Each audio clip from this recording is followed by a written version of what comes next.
What's going on, everybody? We got some Guns N' Roses news today. So Guns N' Roses played a concert in Colombia earlier this week in Medellin, and there's some, I don't know if I would call it pro shot. A lot of people are labeling as pro shot footage of Welcome to the Jungle. It's basically a single camera shot of Welcome to the Jungle, but it was actually captured by a news station who was basically doing a story about Guns N' Roses. So I've linked to it down below. It's pretty good footage of Welcome to the Jungle. Axl sounds really good.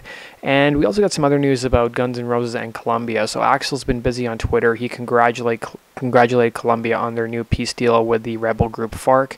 If you guys haven't been watching the news, there had been I don't know if I call it a civil war, but there had been a war between the Colombian government and these FARC guerrillas for like decades and decades. And they had recently signed a peace deal, but then the public voted on it and they voted against it, and I guess they renegotiated it, and then they signed a new peace deal. And the other thing that's been in the news, which I talked about earlier in this week, I think actually last week I talked about it, HYT watches or HYT watches have actually designed an Axl Rose inspired watch, and it's actually a limited edition skull watch that's been designed by Axl.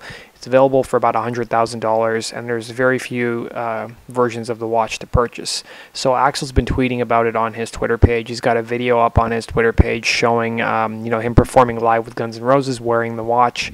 And then Forbes also did an article about the watch, basically about how the design that Axl did was actually based off a similar design he had worn previously.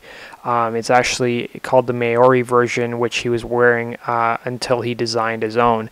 And I guess the basic specs of it are the 51mm black DLC coated titanium case with a microblasted finish is the same as his base watch, but Rose's design sees the emblematic skull made of 256 layers of Damascus steel coated with a blue PVD treatment to get the unusually vivid hue.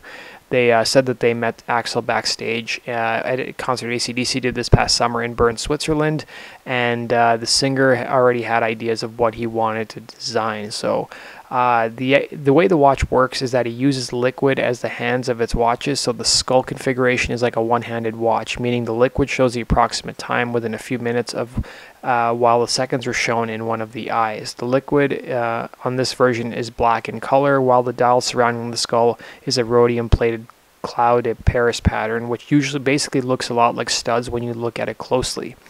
So that basically does it for the Guns N' Roses news. If you guys want more information about the watch, it's going to be available this December, so next month, for $100,000. If you guys have a couple $100,000 lying around, maybe you want to spend some of it, there you go. And it's even got an Axl Rose signature on it as well on the back of the watch. So that does it for today's news, guys. Thanks for watching, and as always, make sure you subscribe for the latest Guns N' Roses news. Take care.